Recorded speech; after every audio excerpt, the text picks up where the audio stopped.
уран бүтээлээ хуулбарлаж зарсаар баяжсан авууга зураач Сальвадор Далигийн түүх.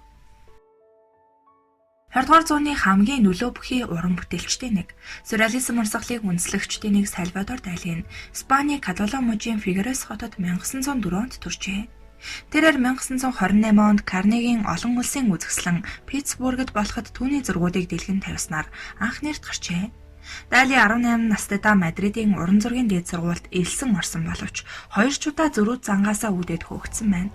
Харин гагцхүү энд сурч байх үед л 20-р зууны ихэнх үеийн дэлхийн урлагийн түүхэнд алтан мөрөө үлдэх зураач яруу найрагч залуустай уулзсан танилцжээ. Тэднээс Зигмунд Фрейдл түүний мөнхийн шүтэн болж гагцхүү энэхүү агуу сүтгэгчийн гол бишрэгч нь байсан билээ. Тэгхээс жур арга байсангүй.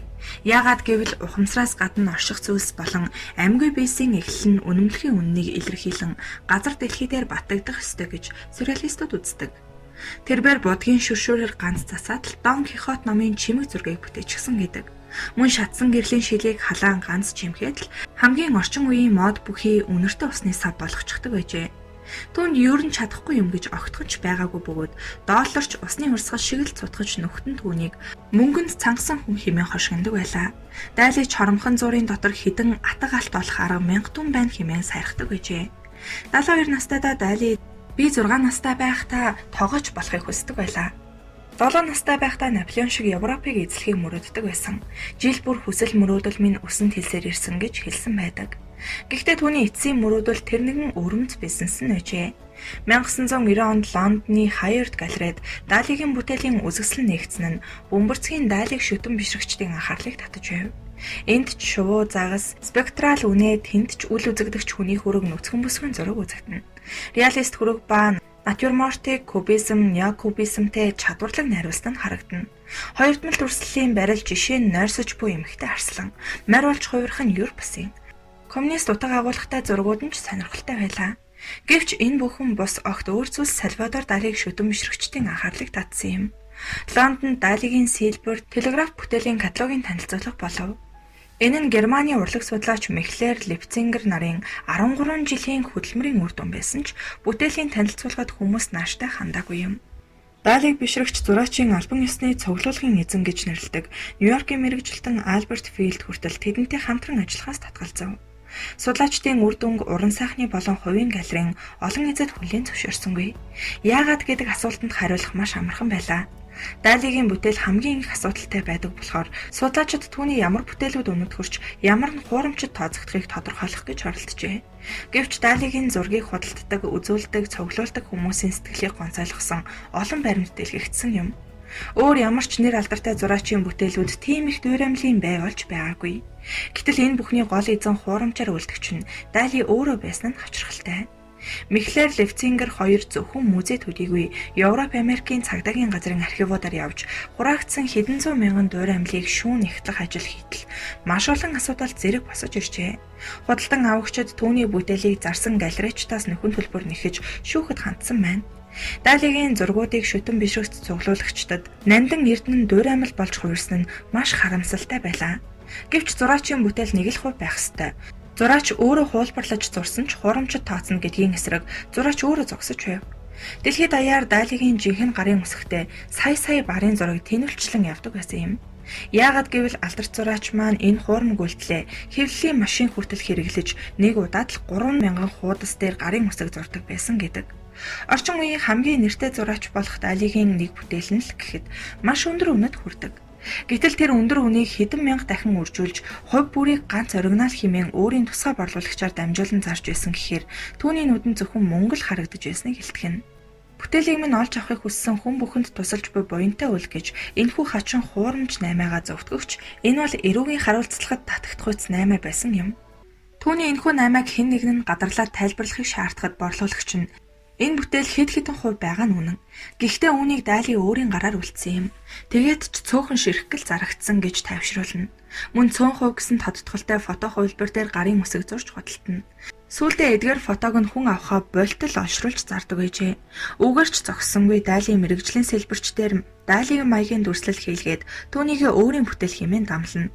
Үүнийг нь буруутгасан нэгэнд хамгийн гол нь би л миний бүтээл гэж зөвшөөрсөн бол болоо үсттэй. Тэгээд ч сэлбэрчдэд санааг нь би хэлж өгдөг юм гэж тайлбарласан байна. Тэрээр өөрөө гүйцэтгэж байж л зохиогч нь гэгддэг цаг үеэ өнгөрөөсөн гэдэг байжээ. Дали өөрт нь л таалагдж байвал бусдын байр суурийг төдийлөн оошоодаггүй нэгэн байв. Баг гэхэд хэцүү цохиж дэлбэлж нааж бүтээдэг зүйлийг тэрээр нилээдэг урлсан. Эргэлзээ төрүүлэм дүрслэлүүдэд тэрбээр баруун гар завгүй байх үедээ 100 гараараа үлдсэн гэж тайлбарлана. Тэрээр төстэй байх нь хуулбарлалтын нотлохоо биш гэж үздэг учраас Пикассо, Гой зэрэг зураачдын санааг хуулбарлаж ялгүй нэмж чимээд л миний бүтээл гэдэг байлаа. Дууллын дуу гэдэг зургийнхаа 250 литографийг 60,000 болгож байсан мудаатай. Дали 1929 онд Гала буюу Елена Тронская хэмээх орос бүсгүйтэй танилцсан гэрлэж ээж руугаа нулимын нэртэй үзэсгэлэнгээ гаргаж шууган тарив. Тэрбээр гагцхүү энэ л бүсгүйтэй насан туршийнхаа амьдралыг өнгөрүүлсэн билээ. Ямар ч тач өөрийнхөө уран бүтээлд Галагийн хөргийг оруулахдаа сюрреалист сонирхолтой хөтлөгдөн хизээч хайртай эхнэрийнхээ бие царайг ямар нэг хэлбэрээр гажуудуулан зурж байгаагүй юм. Гагцхүү Галагаа бурхан хэлбэрээр л тусгасан байдаг. Гала Далитай амьдралынхаа бүхэл туршид хамт байсан бүсгүй. Найз нөхдийнх нь ярьснаар үзвэл энэ эмэгтэй ердийн л нэг бүсгүй байсан бөгөөд Далийн авьяасыг тун чадварлаг залж санхүүг нь чадамгаа удирдах байжээ. Мөн үнний ортой ч байж болох нэг яриа байдаг. Галан Далиг хүн дээр өвдөн хөвтөрт орсон үед түүнийг урдын адил чадaltaй байгаа гэдгийг нь олон түмэнд үзүүлэхийн үүднээс тусгай зураач хүслэн авч зургуудыг нь хуулан буулгалдаг байсан тухай ам дамжин яригддаг. Уг зураг нь нилээд өндөр үнээр зарагддаг байсан тухай баримт биеж. Дали улс төр сонирхдаггүй хэмээн мэдэгддэг байсан ч тунхаг төдий зүйл юм. Үүний хэрэгтэй үзэл бодлоо нилээд хэдэн удаа өөрчилж анархист, зүүнийнхэн монархист католикчуудтай хамтарч явсан үе бий. Фрейдийн онолыг сонирхон параноид шүүмжлэлт аргуудыг хэрэглэн хүний ухамсаргүйгээр зүүд адил хийсвэрлэн бодох бодлоодыг тусган харуулахыг зорьсон байна. Тэрбээр гол төлөв хүмүүс эд юмсыг гэрэл зураг адил боддоор нь ягт нарийн дүрслэх хэдий ч зүүдэнд байгаа шигээ бодит бусаар дүрсэлдэг байжээ. Дали зөвхөн уран зураач төдийгүй уран баримлж кино бүтээгч байлаа. 1928 онд Луис Бунуэлтэй хамтран Андалусын нохой хэмээх сюрреалист киног бүтээжээ. Тэрбээр Зигмунд Фрейдтэй байнга очиж уулзсан Ромын хамб Испанийн эзэнт хаан түүнийг хүлээн авдаг байжээ. Мөн Далинд ч зочилж түүний этгээд яриаг анхааралтай сонсдог байсан гэдэг. Хэдийгээр өөрийгөө ертөнцөөс тасалсан мэт дүр үзүүлвч орчлон хорвоо дээр болж буй бүх үйл явдлыг тун анхааралтай ажигладаг байсан төдийгүй шинжлэх ухаан техникийн талаарх төсөөлөл нь цаг хугацаанаас хамаагүй төрүүлдэг байжээ. Тэрбээр тухайн үеийнхээ улс төрчдийг тун өрмөц маягаар хүлээн авч байсан юм. Тухайлбал Гитлерийг ухаангүй шүтэж, ялангуяа түүний нурууг харахаар сэтгэл санаа тогтворгүй болж, нэг л сайхан мэдрэмж эзэмдэн зүрхэн цохилж эхэлдгийг нуулгүй дэлгэсэн байна.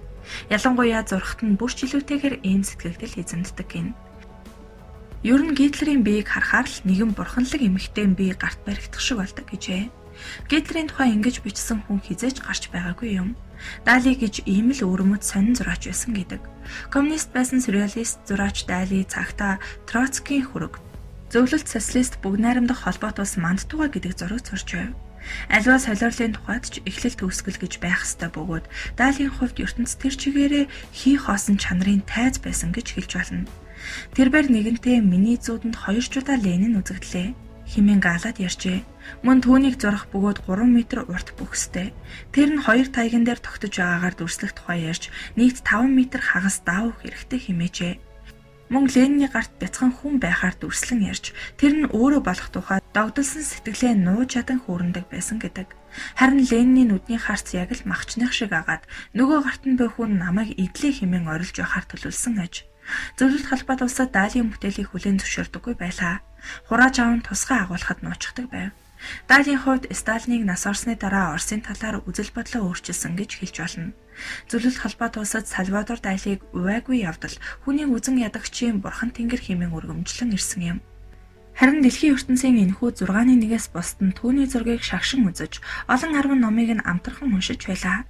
Далийн хувьд ч энэхүү төмөр хөшгийг нэвтлэх оролдлого огтхон ч хийгээгүй. Тэр үүнээс арай өөр зүйл бодож өөрийгөө ийм хэмжээнд доош оруулахааргүй нэгэн байсан юм. Яагад гэвэл өөрийгөө бурхан тэнгэртэй яг адилхан зиндаан аваачин тавьдаг байсан юм. Гэхдээ тэрхүү бурхадтайгаа тийм ч сайн харьцаатай байгаагүй. Залуу наснда бурхан тэнгэрийг шоолн тохуу хийдэг байсан бол өтлөх үедээ түүнийхээ өмнө тэргүүн бүхэн бууж өгсөн юм.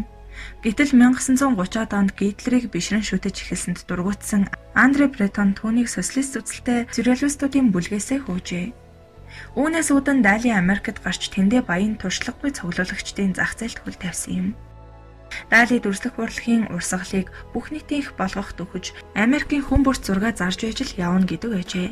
Маш олон чинэлэг Америкчууд Далигаар хөргөө зурсан боловч тэрээр илт оромдож усны оронд ногоон ус, фоны оронд гөрүүл зураад л энэ бол сюрреализм гэж тайлбарлана.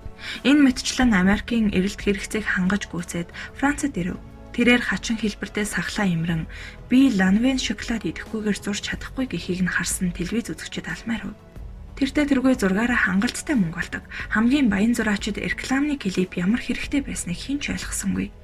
Гэтэл удсанчгүй би Врегли богц ажиллахгүйгээр зурж чадахгүй гэсэн нь түүнийг ёстой онгоонд оруулсан юм. Шоколад бохыг цэрэг амрууга хийж зажилж чаддаг нь ганц тэр бололтой. Гэвч Дали энэ бүхнээс огтхон ч санаа зовсонгүй. Тэрээр юунд ч санаа зовдоггүй нэгэн байсан юм. Хэрэв үгүй бол Дали биш байх байсан биз. Урд нь жирийн нэг борлуулагчтай байсан Дали Холливуудын од адил тусгай арилжааны агенттай болснонд өөр зураачийн зүүдэнд ч оромгүй явдал байлаа. Уран зургийг хэвлэмэл бүтээгдэхүүн болгож энэ хурамч бүтээлээрээ жилд 10 сая доллар олох бизнесийг үүсгэсэн юм. Дали хамгийн залтай зураач байсныг түүний нарийн бичиг асан Роберт Дешар нотолдог. Сальвадор энэ бүтэхгүй үйлдэлээрээ үргэлж бахархдаг байсан гэдэг. Тэрээр ийм олон зургийг минь хүн авч байна гэдэг миний л сайн зураач яах. Хэрэв өөрөө ингэж хөдлөхгүй л бол бусд нь хурамчаар үлдээд эхлэн шүү дээ. Ялгаа юу вэ? Харин миний бүтээлээс олддог бүх мөнгө надад л хэрэг учиртай. Энэ бол шудраг гэж ярьдаг байжээ. Тэгээд л Сальвадор Дали өөрийнхөө номын нэгийг миний нууц амьдрал хэмээн нэрийдсэн байдаг. Гэхдээ төлөв даруухан нам төрхтэй айлд өссөн жирийн нэг хүү хэрхэн содовястан болсныг нь л үнэн сэтгэлээсээ үгэлсэн байдаг. Тэрээр байдгал нэг өмгөөлөгчийн хүүхэд байсан бөгөөд харин дараачийнхаа номыг ямар нэг даруй зан гаргалгүйгээр сууд хүний өдрийн тэмдэглэл хэмээн нэрлсэн байдаг. Түүнийг зөвхөн алдартай зураач гэж хүлээж авахаас бус тийм их гайхамшигтай зохиолч, найруулагч байсан гэж үздэггүй. Гэхдээ түүний оролцсон бүхэн амжилтанд хүрч байсан гэж хэлж болно. Тэрээр эхлээд ямарваа нэг юм барьж аван эцсийн дөнгө нь гартал ноцолдоод хов хоосон хоцорч байсан тохиолдол бий. Гэвч энэ нь түүний сонирхлыг улам татаж, хожим ёстой л өөрийн болгож авдаг байлаа. Миний Алиас албатай хэмээх цол гуншинд таагүй хандах хүн байхгүй байх. Чарльз Чаплин Алиас албатай байлаа. Түүнийг тухайн цаг үеийнхээ тусгал байсан гэж бүх нийтээрээ хүлээн зөвшөөрдөг. Тэгэхээр Чарльз Чаплин зөвхөн Алиас албатай байгаа зогсохгүй, бас зурдаг, жүжиг тавьдаг гэд яг миний оролцдог бүхнийг хийдэг байсан. Энэ бол авгаа их сод бэлгийн дийлдэгшгүй хэлбэрийн нэг. Тэгэхээр надад Алиас албатай хэмээх хоч тэр үнэтэй байдгийг одоо ойлгосон бизээ хэмээн найдаж байна. Яг энэ үгийг тэрээр өөрийнхөө гараар бичсэн юм. Бид бүхний амьдралд хаяа нэг үлгэр гимээр чимшиг зүйл тохиолддог. Бараг хүн бүхэн ийм юмтай тулгарч үтсэн байх. Нүдэнд янз бүрийн хэлбрээр мөрөж дахисан танил идиомс болон даалт ертөнцийн болов гэмээр ургамал амтан агшин зур үзэгдээд өнгөрөх тохиолдол байдаг. Заримдаа ч галзуу хүн зохиосон боловч гэмээр зүйл харагдах нь бий. Далийн зурагт гагцхүү тэрэл агшин харагддаг. Тиймээс ч Сальвадор Далиг энэ ертөнцид амьдрах хүн төрлөختний тайлагдаагүй онцлог хэмээн нэрлэх болсон юм. Алдарт зураач насныхаа эцсийг төрсөн нутагтаа өнгөрүүлсэн бөгөөд 1989 онд зүрхний өвчин, уушигны хатгалгаатай хавсарснаас нас барсан бөгөөд Шарлигийн Далигийн музейд хадгалсан гэдэг. Амьдралынхаа туршид Дали 1500 гаруй бүтээл тойруулсан бөгөөд түүний уран бүтээл нь хүний хийсвэр сэтгэхийн гайхамшиг болж одоо ч гэсэн бусдыг цочирдуулан гайхуулсаар байдаг.